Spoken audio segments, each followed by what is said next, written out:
And we are live. Hello, everybody. I'm Jason Sheftel. I'm a writer, podcaster, attorney, and business consultant.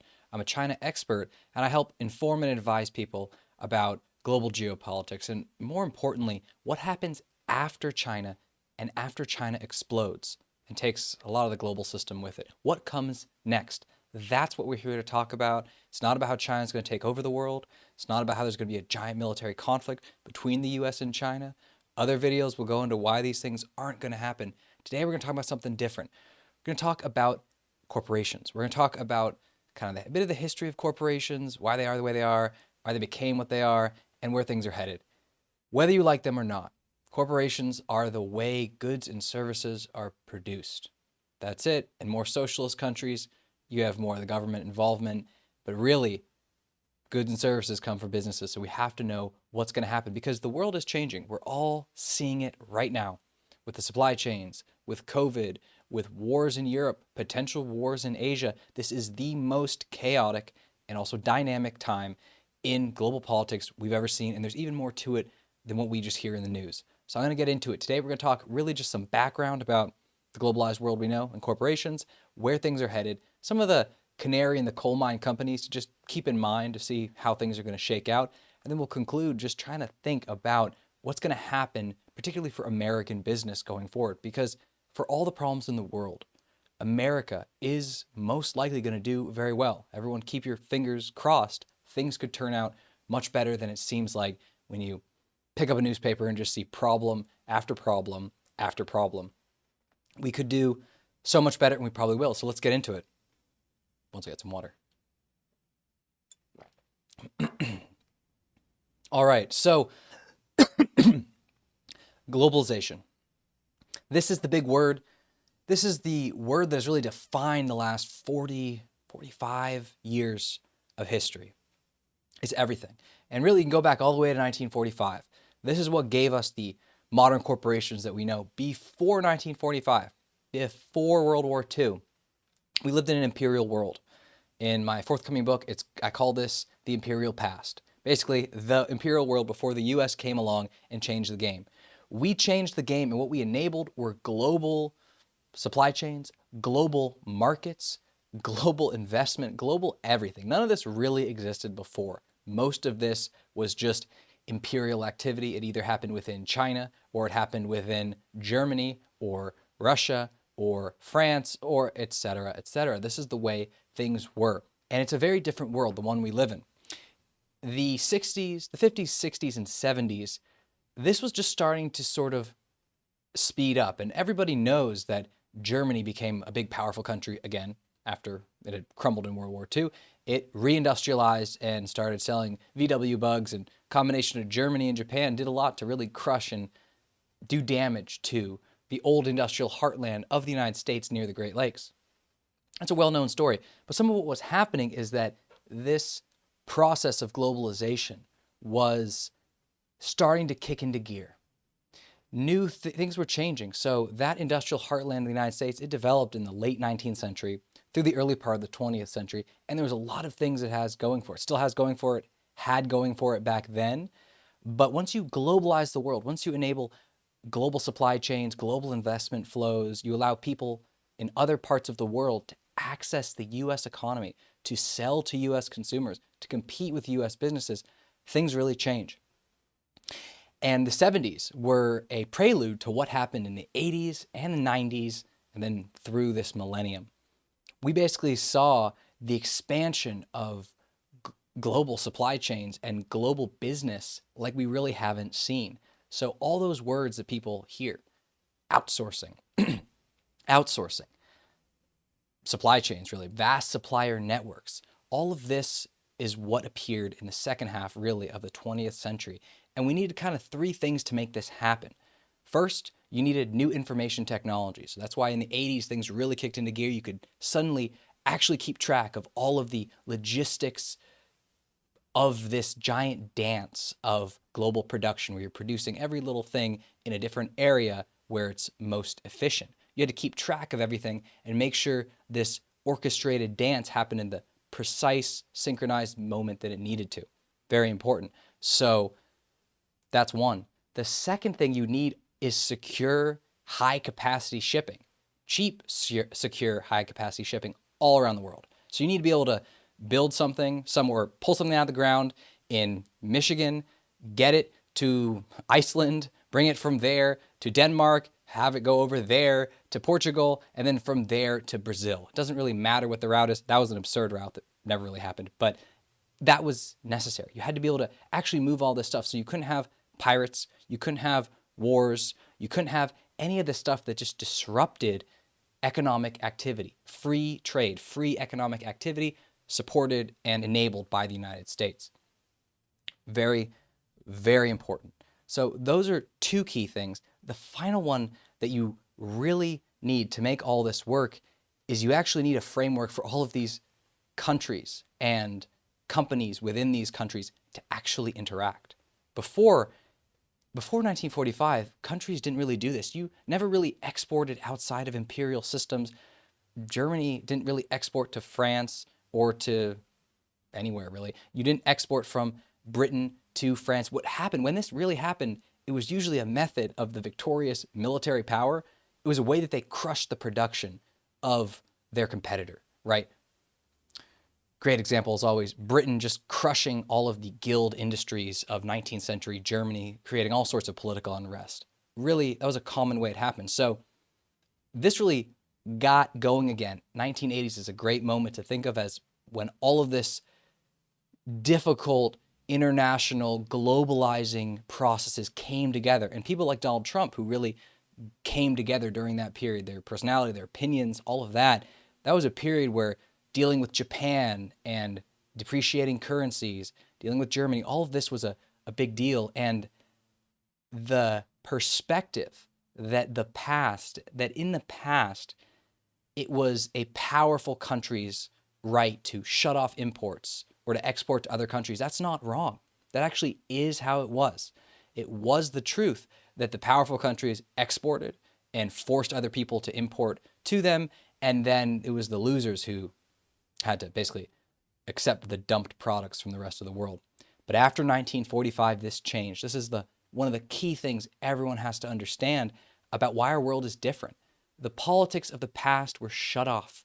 It was changed. The United States was by far the most powerful country in the world when the dust settled after World War II. It was ridiculously powerful. Everything else was rubble. Most powerful military, most powerful industry, most powerful currency, most powerful everything. Consumer market, you could just go down the entire list. There had never been a moment like it in history.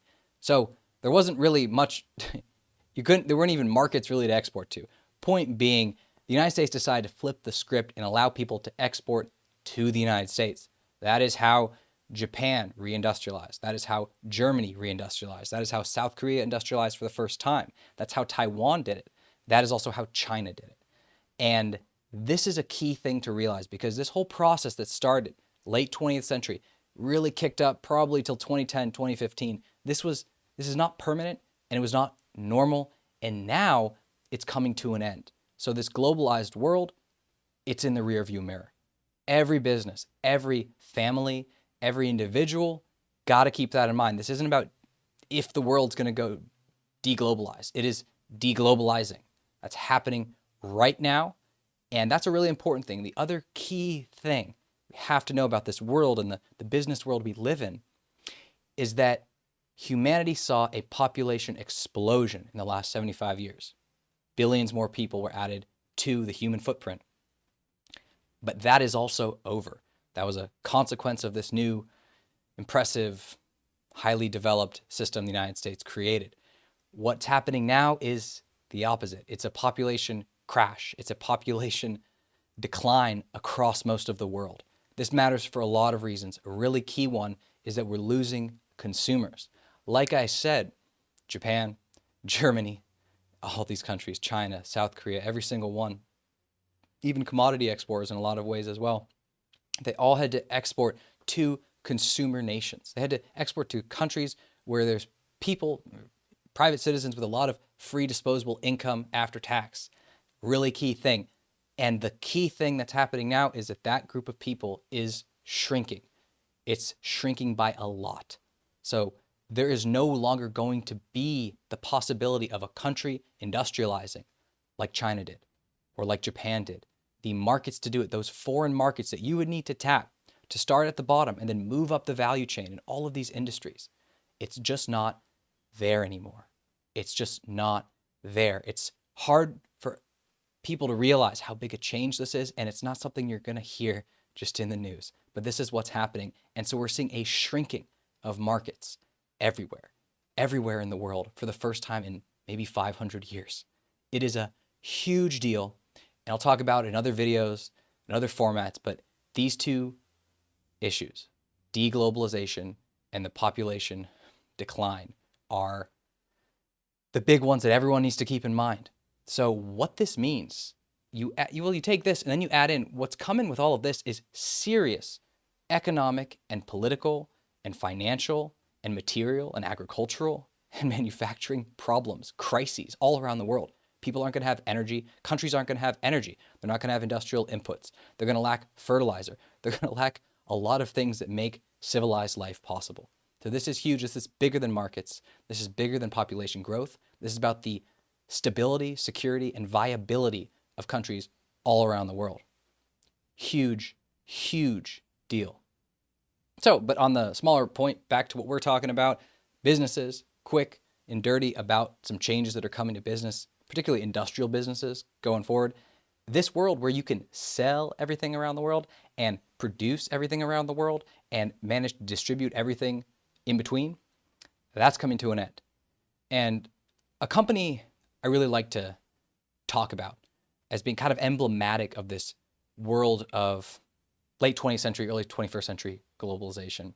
It's not perfect, but it's just it was so influential that GE, General Electric under Jack Welch, is really a great company to keep in mind. This was a company that, it's an old classic American industrial company. In the second half of the 20th century, it moved away from engineering, and it really started to globalize and financialize itself. One of the consequences of this population explosion, this globalized development wave we saw, is a massive growth in finance and credit all around the world. So there's been a financialization of, well, the United States economy, but also every economy since the 1980s in particular.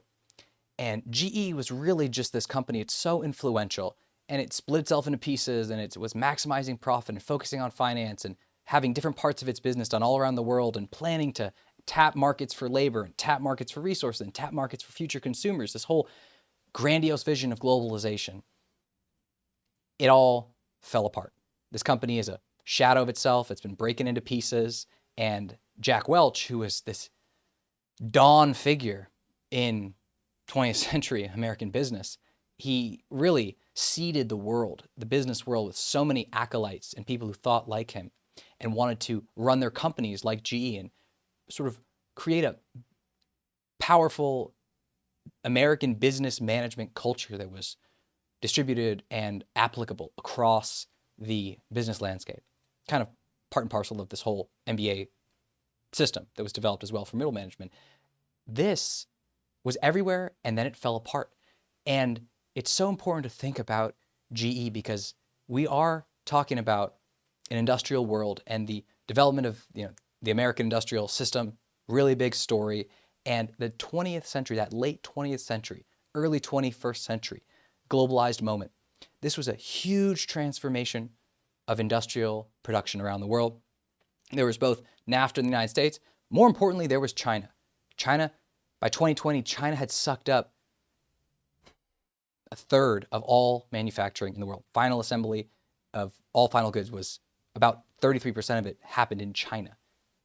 So it sucked in so much of the activity that was happening everywhere in the world. And this did a lot. We all know these stories. We know what's happened to the Rust Belt.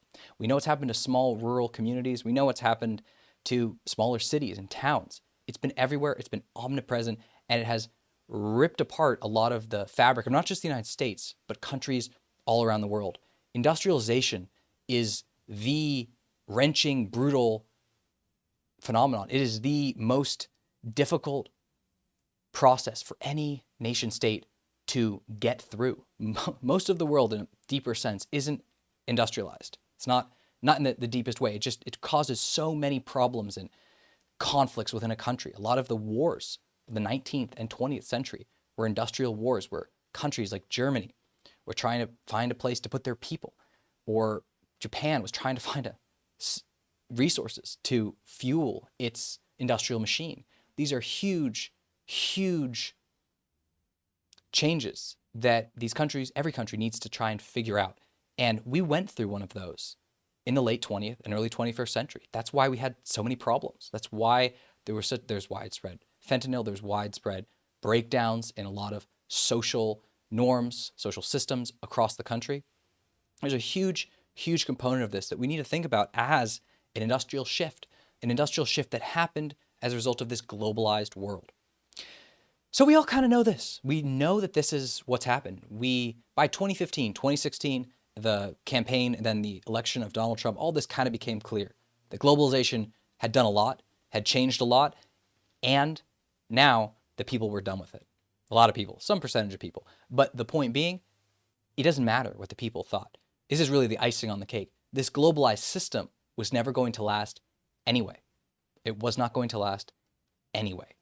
So adding on top of it that there's now deep skepticism about globalization in almost every party of every major country, besides certain difficult ones, but particularly in the United States, both Democrats and Republicans believe there's huge changes that need to happen with the way the U.S. integrates with the rest of the world. And unfortunately, we're not going to get a debate about any of this. We're not going to get a debate about any of this. That's not how this country, unfortunately, governs itself. The way things are going to happen is a series of crises. And I'm trying to give people some background and context and some foresight into where this is going. But you will not really get a political discussion that is good. You might not even within your business or your business community or your industry or even your executive team, the quality of the conversation around what's happening to global markets, to American domestic markets, and to basic internationally traded goods, whether it's oils, other commodities, fertilizer, agricultural products. The changes are so extensive, so wide-ranging, especially when you consider globalization and even worse, the depopulation problem we have going on. It starts to reach a scale that's hard for people to process. So we have seen in newspaper articles now for 10 years that countries are losing people. Fertility rates are down. In Japan, we've seen this for 30 years, but nothing has changed. These are problems that can't really easily or at all be fixed. So it's about dealing with them, and we have to deal with them now because we're in a new world. So what is this new world? First of all, this new world that businesses are going to have to navigate. Well, it's a world of deglobalization, right? It's a world where the system we built to integrate all the different countries and regions and peoples of the world start to revert back to what they were before. But it's not going to be that simple, because that industrial shift that I talked about, that globalization created, it created more. It created changes, and it shifted things within countries in ways we've never seen. Countries stopped producing things they needed to support themselves, and instead they produced crops or goods or services that supported people in other countries, that they could make money from, they could get hard currency from. So whole industries, whole knowledge bases, whole labor forces adjusted and shifted for a world that we thought was going to be gone forever. We thought the world where countries would have to have their own food resources, energy resources, manufacturing systems located within their own countries. We thought this was over and things would continue the way they looked like they were going to continue. But that is not what happened, and that's not what's going to happen. In this world of deglobalization, as things break down, you can no longer depend on cheap shipping. You can no longer depend on easy labor and tax arbitrage all around the world. That's how global supply chains formed. Once you had the cheap shipping, you had the agreements that allowed you to interface with different companies and ports, and you had the information systems to coordinate everything. You could suddenly do each part of your manufacturing process wherever it was cheapest, all over the world. So the sort of lowest level, least skilled steps you could do in a really country with a really low cost of labor, And you could just sort of scale it up as you went up the chain, with eventually going to Western Europe, Japan, United States for the really advanced parts of the process or the really high value added components. That's going to be tough. The world we have, you'll have to co-locate consumption and production. This is a big change. One of the hallmarks of this late 20th century industrial model was an increasing desire to split consumption from production. China and the United States are a great example. By 2020, everyone in the United States was just thinking, how come we export soybeans and they export computers to us? This seems like we're at the bottom of the totem pole, just giving our colonial masters some basic commodities. That is it's always an interesting thought. And again, in the past world we lived in, that would have been true. But what really was going on is, in part, we were moving consumption to one part of the world, or concentrating it there, and concentrating production somewhere else. So China became the key production node for manufacturing around the world, and in particular for assembly. So all these different component pieces of a product that were built all over the world, wherever the math best worked out, and then sent with really cheap shipping. It always typically ended up in China. That was where it was all assembled, and from there it was sold to the rest of the world. So China became this production and assembly node, and the key consumption node became the United States, which has more basically disposable income available to consumers after tax than any other country, next 6 countries or so. So that is what happened, right? The United States is this grand consumer nation. And again, there is something very true to the fact that the US should make more stuff. That's true. That's a big part of this episode today, this quick video about globalization and where production and where business and where industry is headed. But it was more than that, right? We created this system to allow other countries in particular to industrialize and have access to foreign markets. If you don't allow that, countries like Germany and Japan start breaking everything in their region. So you kind of had to do this unless you wanted wars all over the world. What happened by the 80s, really late 70s, you could say the 70s, you go far back, even in the 60s if you want. But by the 80s in particular, the United States was feeling the blowback of developing the system and inverting the way trade used to work. It used to be the exporters were the powerful ones and the importers were the weaker ones. It really shifted where the United States actually had all the leverage. Really, it was the consumer, the buyer, that had the power. That is all shifting though. China thought, and everyone was dreaming, that China would become this large consumer nation, right? That would have 1 billion consumers. There was this popular book talked about the next billion or so consumers. It was about China. But China's population structure is so distorted. In addition to the many other problems that country has, it's never going to be a consumer nation, if it even stays together at all. So this is a world we're entering where production, all production of goods and services everywhere around the world, it is going to shrink in total. And it's also going to shrink into the regions it's sold and distributed in. We're going back to a regional world. That is what's going to happen. And one way to think about it is we're going to have a shrinking population in a lot of ways for horrible famine-induced reasons on one side, then also just because countries are not reproducing themselves. But the bigger point also is that this interconnected global network, held together a lot by maritime shipping, over 90% of global shipping is done at sea because that's where you get those economies of scale and the real efficiencies for energy and cost. That's breaking down. You can't have this whole system. You can't have a product with 4,000 parts. It can't be built if you're missing one. So the whole, and people have heard about this if you're just watching the news, there's a shift from just-in-time, cheapest supply chain management to more of a just-in-case, resilience-focused system. But the typical articles about this are trying to pretend like this is a quick, just a shift of the way things are. It's a little change in the system. Really, it's a total reconfiguration of the overall patterns that govern the whole thing. It's a much bigger shift. And you're not going to be selling to China. Most likely, you're not going to be selling to China or producing a lot of things in China soon, because things are headed in a very bad place there, which is for a different episode, but that is the way things are happening. And we can already see that with Russia. Integrating Russia and China into the global system was the project of the last 30 years after the fall of the Soviet Union. Clearly, it's failed with Russia, obviously, and all of Europe is now realizing that. And it's clearly failed with China too, which has become a, totalitarian, quasi-fascist system, communist, fascist, totalitarian system. So that's clearly a failure. There's horrible oppression, genocide, all sorts of things going on in China, among other things, and the potential for war is also looming.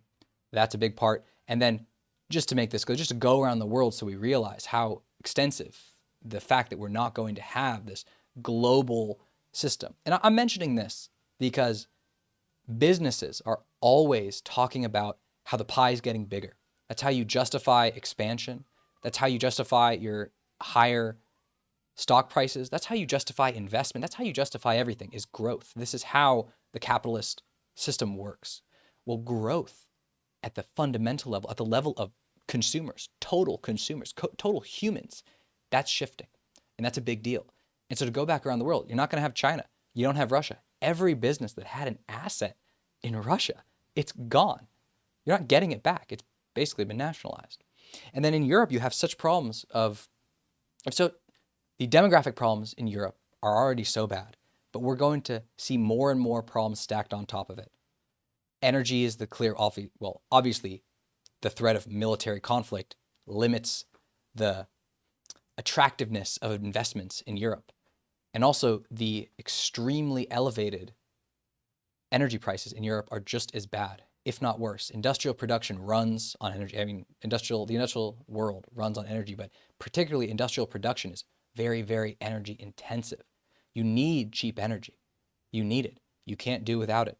And the German industrial model, which in the last 30 years, 40 years, which basically involved getting really cheap Russian energy to keep costs low, and then integrating in some Eastern European labor and parts to get some cheaper labor because German labor is expensive, having access to the US market to sell products into. All of this is starting to break down, and it's going to break down much faster than people think. So you're not going to be able to do in Europe what people were expecting. Already Europe was a difficult place with the EU and all of its regulations and changes. But now we're looking at something much worse. This isn't about should we expand into Europe. It's more about where can we continue to make a profit and viably conduct business. And then finally, everyone always likes to talk about Africa as a future major center of development. This isn't going to happen. Africa, the Middle East, these are problem points. There's real potential in Southeast Asia, in parts of Latin America, but this is not the world we were talking about. This is in a world of billions and billions of consumers where the rising tide is lifting all boats. That's not what we're going to see. We're actually going to see a lot of these regions start to not just hit recession, but start to head towards zero. Zero. Not just the stock market heading to zero, but the entire place. Lebanon is a really unfortunate example of where that could lead. So in this world I'm talking about, where there's no longer certainty, there's geopolitical risk everywhere, there's fundamental constraints on market size, and there's real challenges, both with manufacturing, with labor, with capital costs. All of this is really transforming. What are businesses supposed to focus on, right? This is a big challenge. This is a big question about what to do now. And I'm just going to highlight a couple things, because the truth is, for everything I've said, if you're in a business, an American business, this is a crisis, but it's also an opportunity. This is the key reason why when I'm advising companies, when I'm speaking with people, and when I'm consulting, that I need to get this out, because if this starts hitting people and you just see crisis after crisis in the world, it starts to make people feel like it's all going to hell, which it partially is. But there are huge needs and huge opportunities here. And so just to focus on some, there's still going to be massive, massive value in designs of products, new designs, new goods, new services, getting them to market, getting them to build them at scale. dealing with the production challenges, dealing with higher input costs. This is all different, and this is all a new, and it's going to be an increasing challenge. But it doesn't mean any of this is impossible. And also, just because you have less of a market globally, it doesn't mean that there are still not massive markets to tap. Excuse me. There's a lot of value to create, and there's also a lot of value. There are still very high earning individuals all around the world and the United States to sell stuff to. And just industry-wise, medical, technology, if you just look at the globally aging, sickening population of the world, health is a big market. Biotech also. And then also just I'm very, very big on the interface places between different industries, and particularly tech plus something else. Tech and health, so biotech, tech and farming, sort of farming technologies, tech and energy. All of this is important. It's very, very important. And even, I will say as well, defense clients, military applications, this is real. We're not in this world of total free trade, anything goes. Security doesn't matter, state doesn't matter. I know it's very difficult. Other videos, live streams, conversations, consultations I do, we'll go into this more. But we grew up in a world, and we lived, anyone who's 75 or younger, maybe Biden didn't live up entirely in this world, but we grew up in a world where the system and the ideology was basically free trade. Free trade. Doesn't matter if you're on the left or the right. It was a world where you were trying to integrate more and more countries into a global trading system where anyone could mostly, with some minor cutouts and carve-outs and all that kind of stuff, trade with anybody else. And this has never existed at any point in the history of the world. Most countries have no idea what free trade means. It goes against their DNA. A country's economic and political and military and every other sort of system that they develop really comes out of the specific geography, comes out of the specific location the country is in. When you're Japan off the coast of East Asia, or England off the coast of, well, Western Eurasia, of Europe, you become a certain sort of country. If you're a city-state, a wealthy coastal city-state on the Italian peninsula, you become a certain sort of people with a certain sort of culture. And the people around the world that believe in quote-unquote free trade naturally, where it comes naturally as they develop, it's a very small number of people. It's particularly sort of an Anglo-American thing. Germany had no idea what that meant until 1945. China still doesn't quite agree with even pretends not to understand even what that means. Neither did Japan. Places like you can go down the list. Mexico. This has never meant anything for countries. This was part of an American scheme to change the way the world works. And I want to, not trying to defend or not defend, I'm trying to give people context for what this is, because we are going to see a lot of loss in quality of life, quality of services, technological innovation, all of these things as time continues to press forward and these crises mount. But free trade did do great things. It managed to bring hundreds of millions of people out of poverty, but it was never some foolproof scheme. The things we saw in the United States, where you had the Rust Belt form, you had all these job losses, you had the serious challenge of many communities just to reconfigure themselves and start functioning again. This is real, and it is in a huge part of the reason this happened is because we had what we call free trade. So this is for a different episode, but we have to know there's more to free trade than either side would let us know. It was never a universal ideology. It's not like an economic theory. It produces economic growth, but it is not some grand theory that's going to help or save anything anymore. And we have to know the origins of it and the root of it and what it meant and why it's going away. Because you're not going to be able to, if you're on the right, you're not going to be able to just abstractly defend it anymore. And if you're on the left, it's not going to be it never was quite what you thought it was. So that's very important. But more importantly than all of this is that economics can be a world of free trade when security doesn't matter, when Germany doesn't have to make sure that it has a military powerful enough to defeat all of its neighbors, when Japan and Germany don't even have to pay much for their military because the United States has allowed them to enter into its security system. This is not the way the world works. This security overwatch, this base layer of protection and access to resources and access to everything.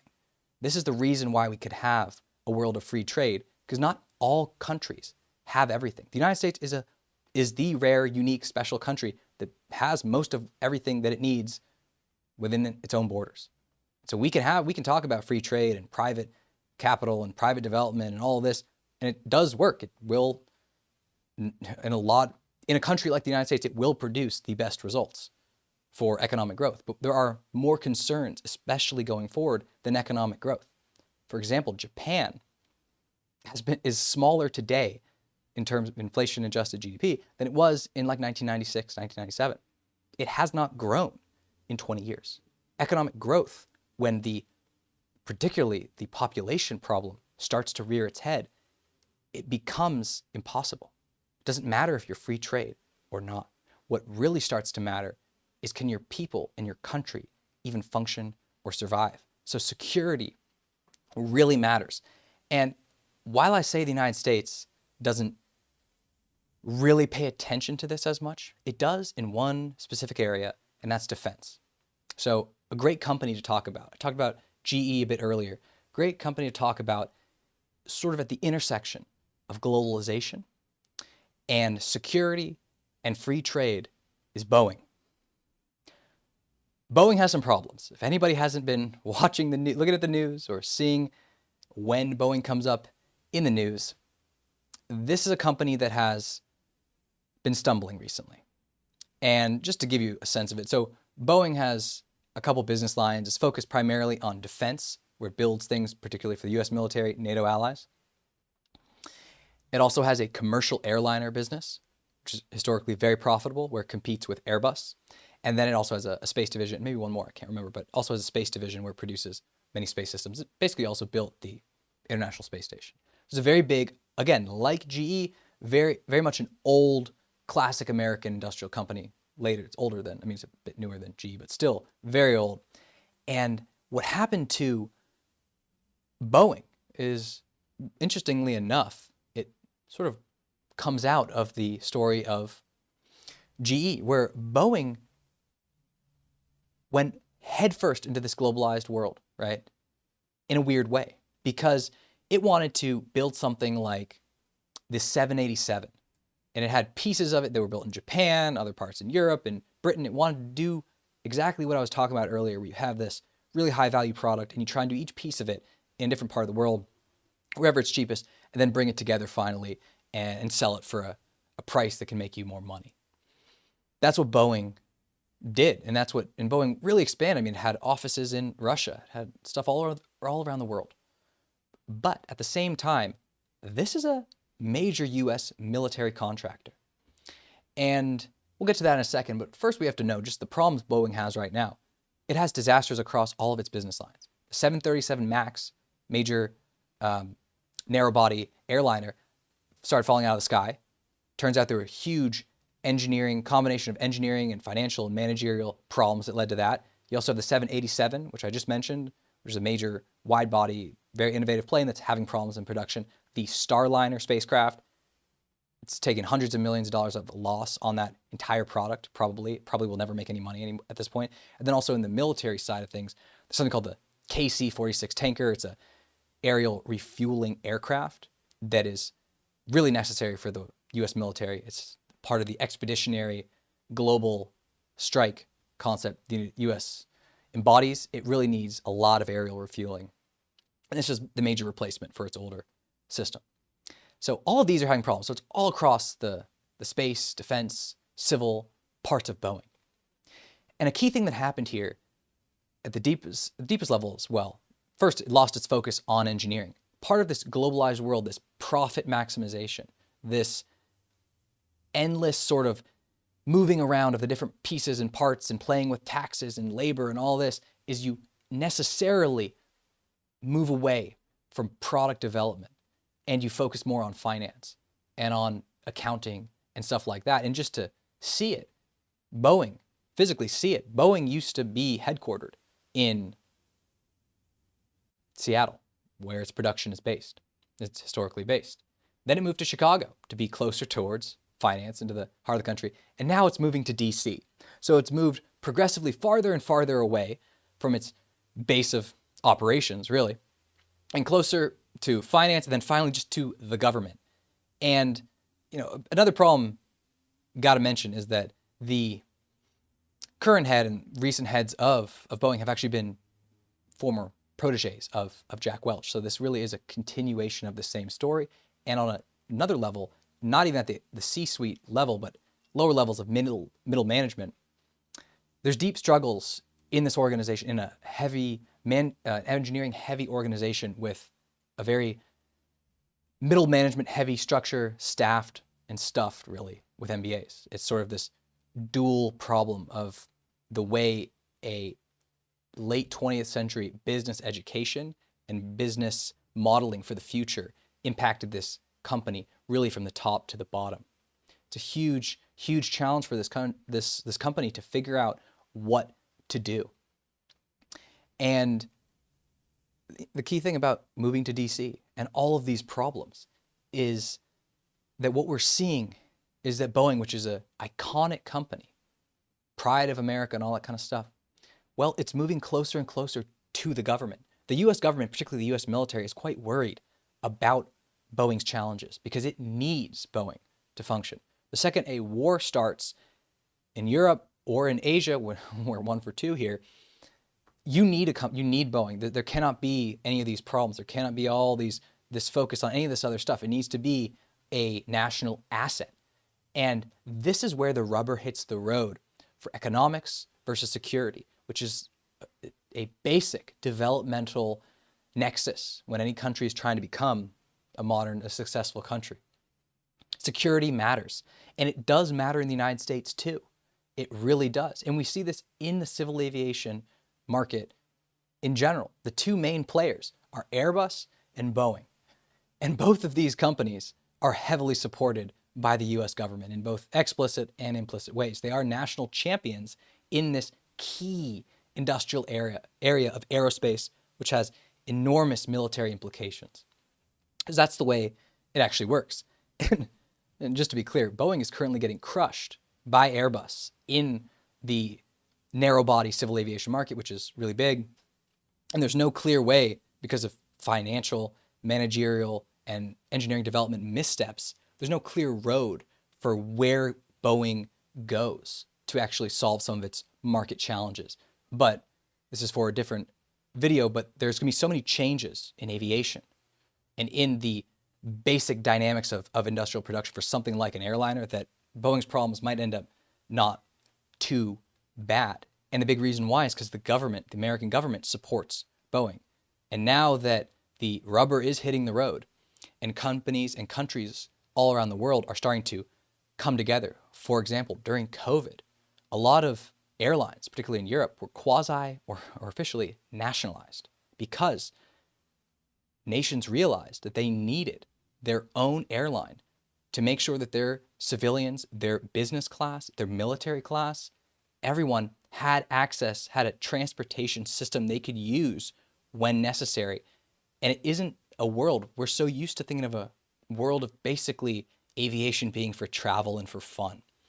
But a country like Israel is a good example of a national airline that's used as almost a strategic asset, because you really need, from a national perspective, you need to be able to get around. If you're in New Zealand and you don't have an airline, how are you supposed to do anything? How are you supposed to interface with people around the world? And this is what people need to be thinking about. This is the new sort of framing we all need for trying to prepare for this world we're entering. It is a huge shift, but it's not going to be global, fly anywhere, go anywhere, have no problems wherever you are sort of travel. That isn't it.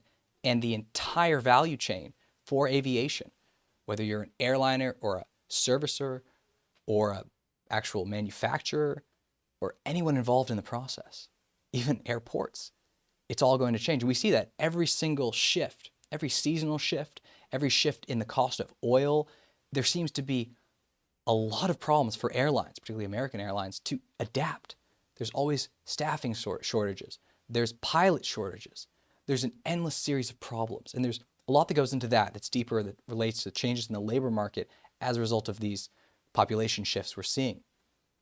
But the key thing here is that it's the entire structure, it's the entire system. We've seen more changes in airline routes in the last 3 years than the last 20.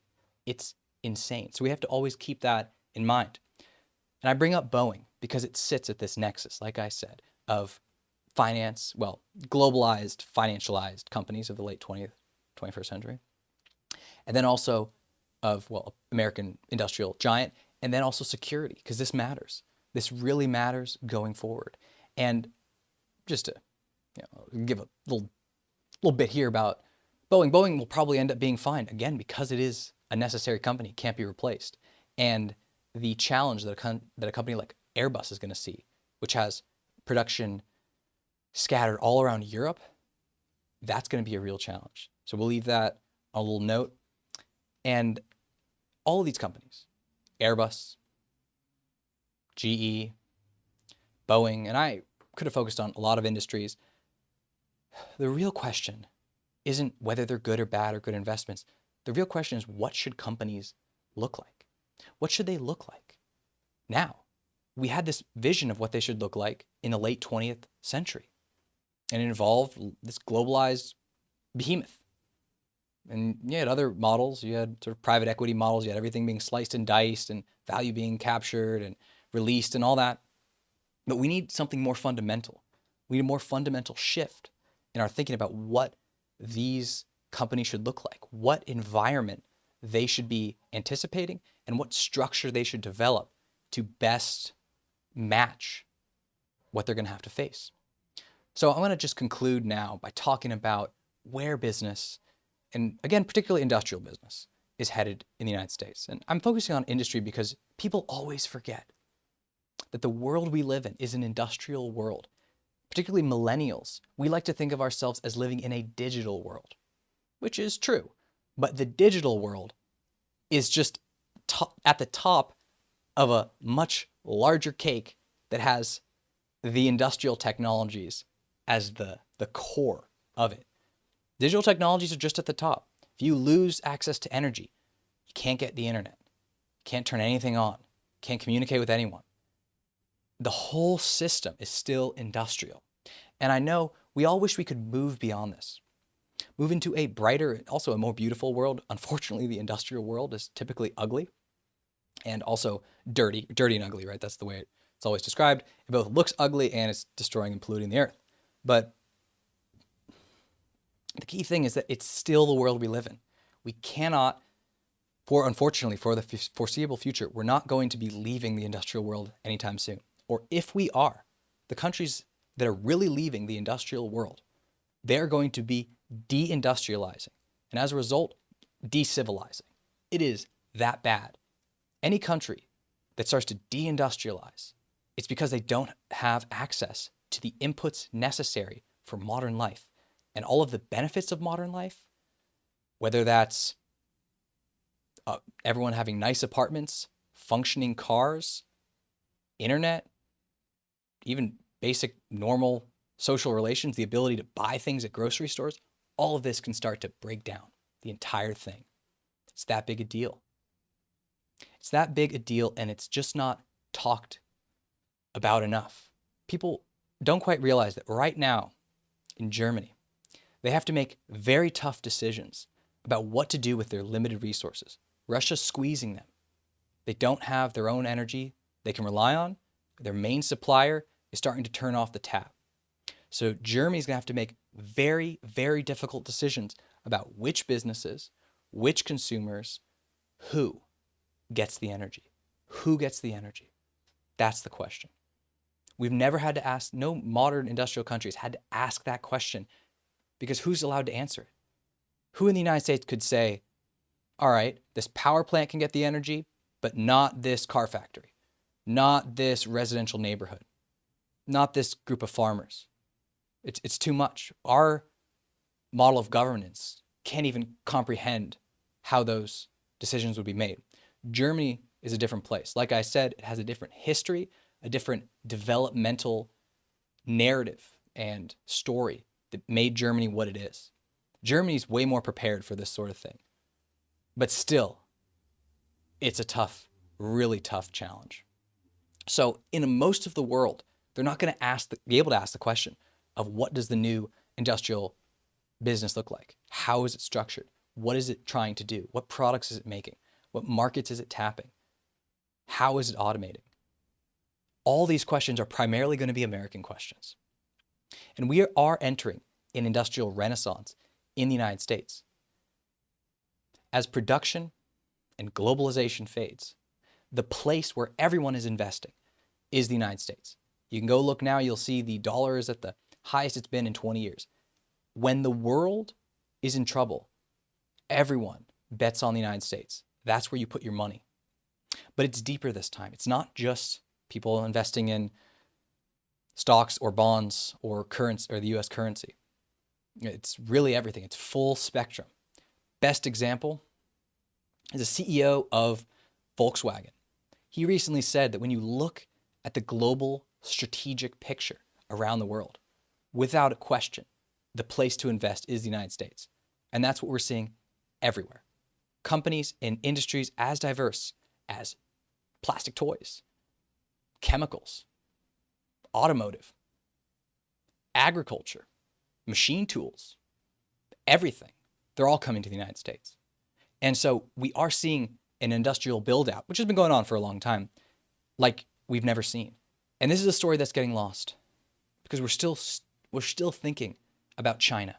We're still thinking about China's massive 40-year expansion to become an industrial power. But something people may not realize is that China's industrial plan is actually much older and less advanced and less efficient and less productive than people realize. It's decades old now.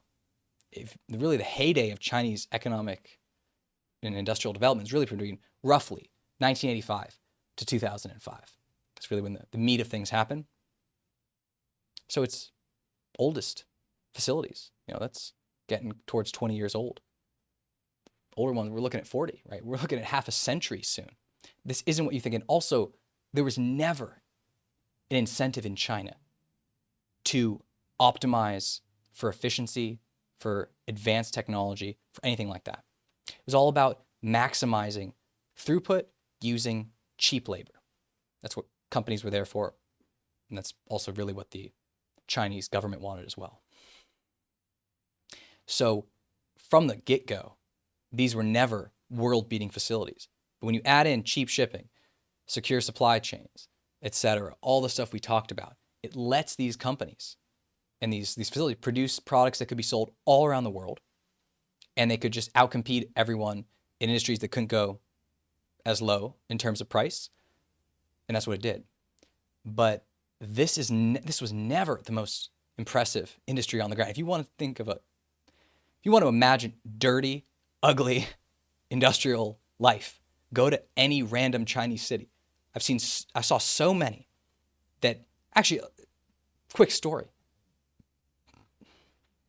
My final trip to China, I had seen so many cookie cutter industrial cities with just gray skies, almost identical buildings, that my soul started to feel pained.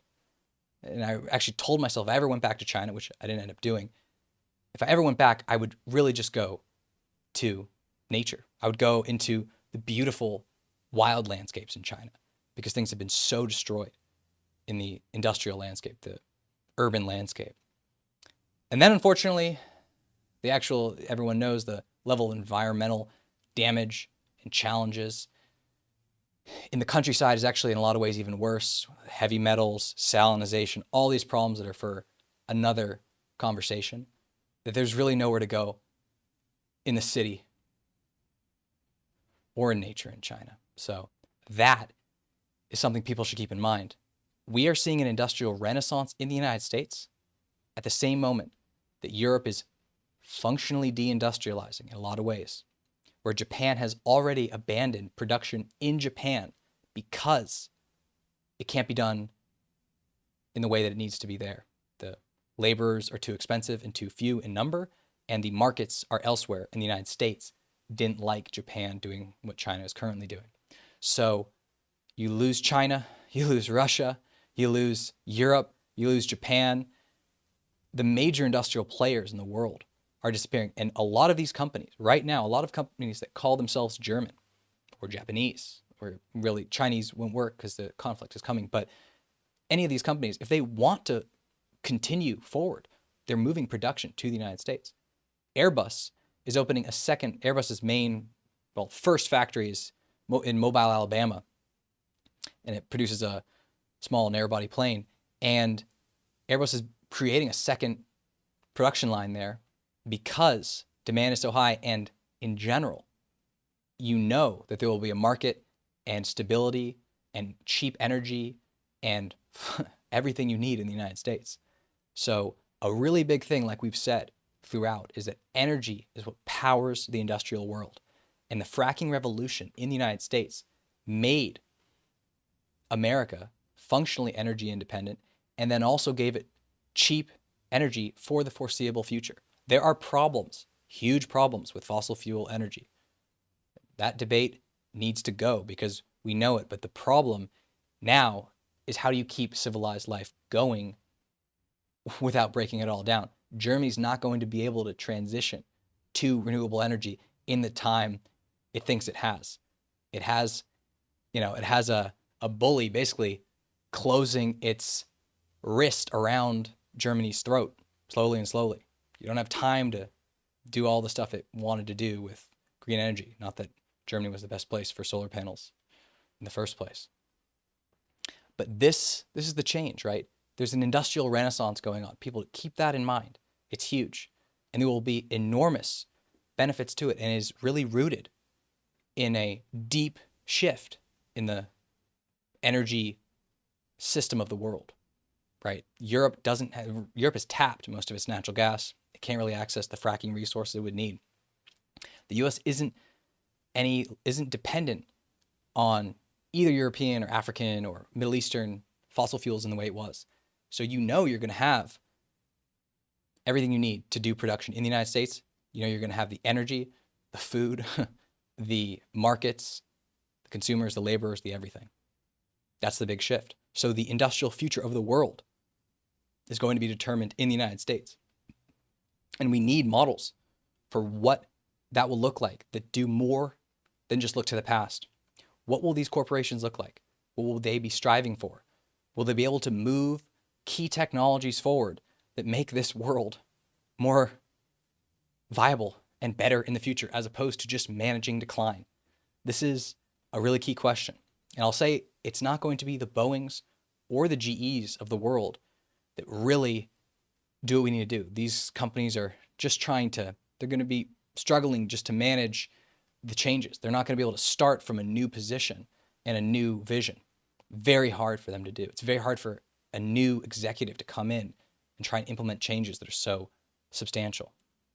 It's also probably not even going to be the Apples of the world. I didn't mention it, but if GE was a sort of late 20th century vision of the corporation, how it should be, Apple is really the 21st century vision of a real industrial corporation. The Facebook, Google, these are more software in a lot of ways, but a real industrial product development type company. It's Apple. And the development from the iPod, early mid 2000s forward, the future seemed to be embodied by Apple and Steve Jobs in that vision. And unfortunately, that is also done. Apple reconfigured itself based on this split world between consumers and producers, with the production done in Asia and the consumption primarily done in China. In the United States, although that, in the 2010s, Apple started to sell more and more and more and more in China, and it's a big part of its market, but that's going to end as well. The problem is that Apple, more than any other company in a lot of ways, was built on this same globalized model. And it's extremely difficult to do. Electronic manufacturing is a challenge in a lot of ways. There's a lot of small components. Assembly is quite difficult and quite intensive when you want to do it at massive scale. So Apple's one of those companies that's going to have to make major changes, really major changes. And Tim Cook, who's the CEO of Apple, seems like a phenomenal executive, phenomenal manager, but he really cut his teeth as, I believe, the COO of the company, who was heavily specialized and knowledgeable in creating those supply chains we're talking about. It was really, I think it was with Compaq originally, and then Apple in the 90s and 2000s, he was optimizing these global supply chains to make Apple efficient, to really synchronize in this insanely impressive way the development and design and marketing and then final production of these products, right? He was really managing that, making sure that the production, Apple would design things, it would design products, it would have a roadmap. They would know which product they would be coming out with every 6, 12, 18 months, and they would see where it would go. They would be able to show their suppliers what they wanted, and they would be able to develop the capacity on the production side to link it up with their development cycles and their marketing campaigns. It's insanely impressive. Everybody knows this. I mean, Apple's it was $1 trillion company. I don't know how the markets are right now, but it was insanely impressive, everything it managed to do, and still does. And there are very important lessons to take from Apple. But the real challenge is that beautiful orchestrated system is going to be strongly challenged. It's probably going to have to be relocated. Particularly the stuff that's really centered in China is just not going to be possible. So that's a huge component of where things are. And I would say if Apple was really the company of the 2000s, and GE will say later on, and Boeing in the background, two really impressive and large companies on the industrial side of things in, let's say, the last 10 years are probably Elon Musk's companies of Tesla and SpaceX. These two companies are basically the only two real industrial companies produced by Silicon Valley in the last 20 years. New companies, right? Apple's older originally. And on the talent acquisition side of things, on the vision of the company, the mission of the company, the product development, and the execution side of things, there's a lot to look at in Tesla and SpaceX that's extraordinarily admirable and impressive. And also, these companies are very much prepared in a lot of ways for the world that's coming. So SpaceX is actually, it makes its money primarily, let's just say it's heavily involved with the US military. It makes some money from selling to commercial customers. It makes a good amount of money, but also has a lot of work done with NASA and also the US, the Defense Department. The space industry, I have a long essay on this topic of the future of the space industry. It's very, very interesting, very important for a lot of reasons for what we want going forward. But SpaceX, let's just say it is the largest private company in the United States in terms of capitalization. It's extremely well positioned as phenomenal talent, phenomenal engineering processes, phenomenal products, phenomenal vision. And regardless of what you think about Elon Musk, it's phenomenal executive management in this company. So it's very impressive. It's also, like I said, a security thing. It is a security company. It's a company embedded with American security policy. So Elon Musk gets a lot of blowback from China because SpaceX strongly threatens the entire space ecosystem in China. The perception within the country that it's world-beating, that it's competitive, and that it can keep up. And it really can't compared to SpaceX, so it's a real challenge. And SpaceX is also well-positioned because it is involved with the U.S. military, which has, along with China and Russia and France and many other countries, has created a space force and sees and realizes that space is a key domain. Regardless of how military issues play out in the future, SpaceX will do well, and is also planning a really impressive communication system. But more importantly, just in terms of the corporate structure side of SpaceX, all of its production is done in the United States. It cannot, as a quirk of the laws around aerospace technologies, SpaceX really struggles actually to even pull in talent from around the world. It has to really have a American workforce due to some regulations around aerospace technologies and selling it and all that kind of stuff and who's allowed to access it. So SpaceX is really an American company, and that is important. People should look at it. It's a private company, so there's less insight into many of its financials and stuff, but it's a very successful company. I would encourage people to think about it. However, it is also in an extremely technically technically complex field.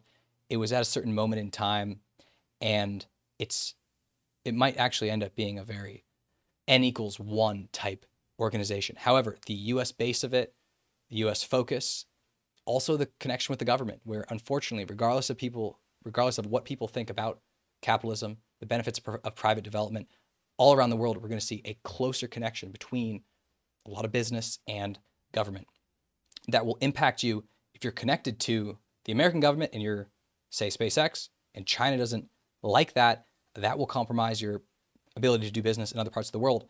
But realistically, that's going away anyway. So that's a real important thing to keep in mind. But again, the landscape for business operations and business structure is changing. And so you have to think about that first. And finally, Tesla.